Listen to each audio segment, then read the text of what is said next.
All right, today we're diving deep into a story that's just a massive, tangled web of power, crime, and conspiracy. Of course, I'm talking about Jeffrey Epstein. We're going to try to connect the dots between his unbelievable wealth, his powerful friends, and the one question that just hangs over this entire saga.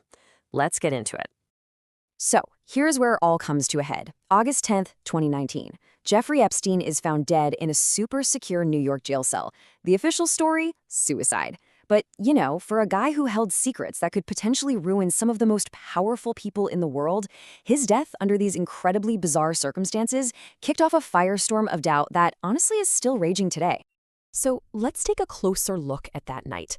Because to really get why all the conspiracy theories exist, you have to understand the official story and why, for so many people, it just doesn't add up.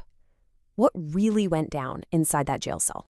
I mean, just look at these details. The security cameras, conveniently, were malfunctioning. The two guards who were supposed to be watching him, they fell asleep. And to top it all off, he had just been taken off suicide watch. Any one of these things would be a huge red flag, but all of them together, this is exactly why Epstein didn't kill himself became so much more than a meme. It became a shorthand for this deep-seated feeling that he was silenced to protect some very powerful people. But see, his death is really just the final chapter. To understand why he was so dangerous to so many people, we've got to go back and understand the man himself. And, of course, the islands that was basically his private kingdom. How on earth did this guy get so rich and so connected in the first place? His rise was, frankly, just astronomical. He goes from being a math teacher to a Wall Street whiz kid. He gets in with billionaires like Les Wexner, the guy behind Victoria's Secret. And by managing their massive fortunes, he got two things that changed everything for him: an obscene amount of money and basically a golden ticket into the most exclusive, powerful circles on the entire planet. So, on the surface, Epstein had this image of being a super rich, kind of eccentric guy. He had the huge mansion in New York, a sprawling 75,000-acre ranch, a fancy apartment in Paris, the whole nine yards. But behind all that glitz was a much, much darker asset: his private island in the Caribbean, Little St. James, which would become the twisted centerpiece of his criminal empire. And this was not your average billionaire's getaway. No way. Guests were flown in on his private jet, which got the infamous nickname the Lolita Express. The island itself was just bizarre.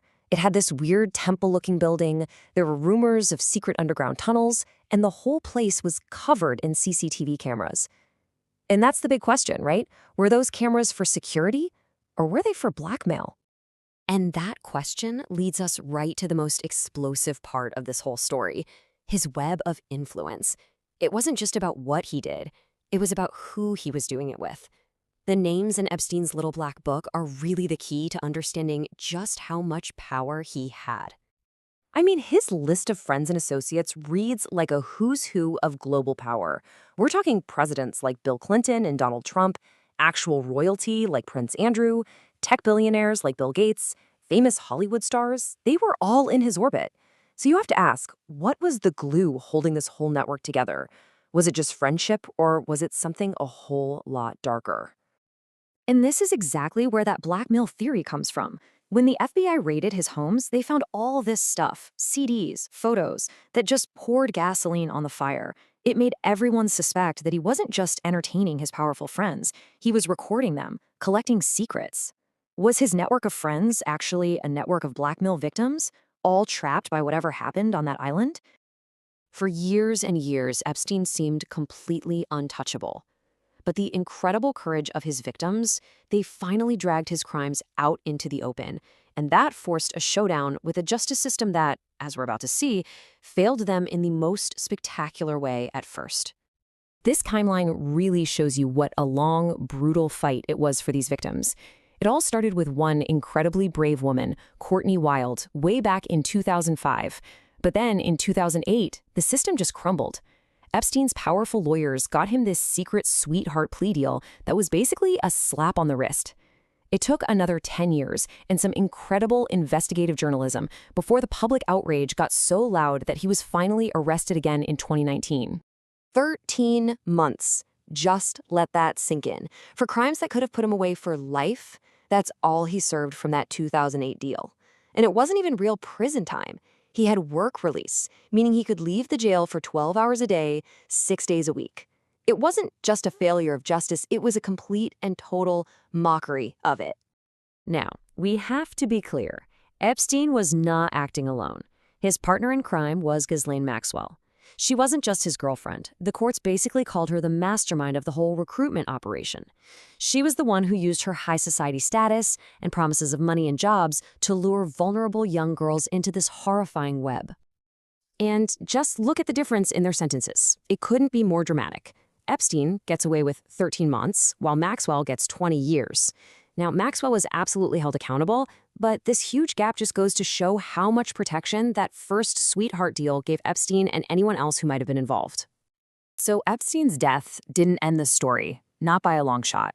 In a lot of ways, it was just the beginning of a whole new fight, the battle to unseal all the documents, all the files, and expose the entire truth of his network. One of the few positive things to come out of this mess has been a victim compensation fund. Over $121 million from Epstein's estate has been paid out to more than 150 of his survivors. It's a measure of financial justice, even if real justice still feels a long way off for many. And that public pressure for the full story is actually working.